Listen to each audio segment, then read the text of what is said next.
Kita nyo naman, dito ako sa ano. Ay, hindi naman. Dito ako sa figure namin. Look. Dito ako sa figure. And, init. Grabe. Oh, ang init. Nakikita nyo yan, diba? Ang init, pre. Ang init. Tapos yung camera ko nagbablock pag ano. Ang init, grabe. Tapos wala pang hangin. Grabe, init. Gusto ko na lang matulog lagi. Tapos laging napa-announce ligaw na walang pasok. I'm so happy. Si ante ko. And ito lang naman, wala kasi akong magawa. Kaya nag-vlog na lang ako.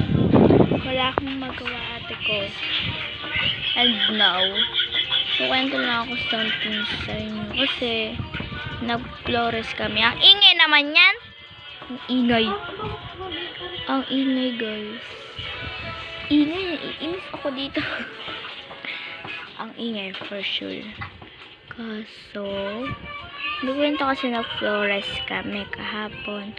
And, pinapansin lang ako kay Talia. Ay, charot. Wala akong napansin sa'yo, Talia. Wala akong napansin sa'yo, be. Wala. May napansin ako kay Talia. Ganda niya. Mabait. Charot. Ano ito? Buta na namin hangin.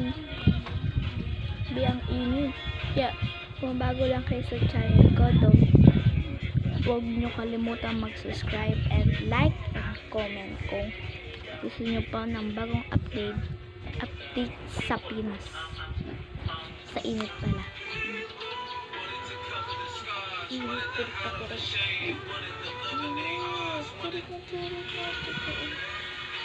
Diba init.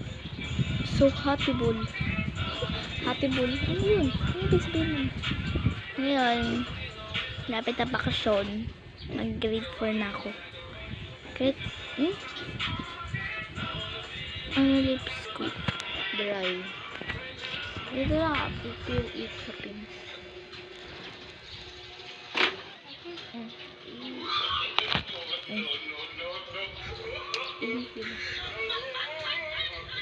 Ang sakit ng ulo ko. Ha! Ang init sa Pinas. Bye! Thank you for watching to my vlog. Kung bago lang kayo, huwag niyong kalimutan mag-subscribe, like, and comment. And don't forget to share this video para mag-abot tayo ng 100k follower. Subscriber pala, hindi mo follower. Bye!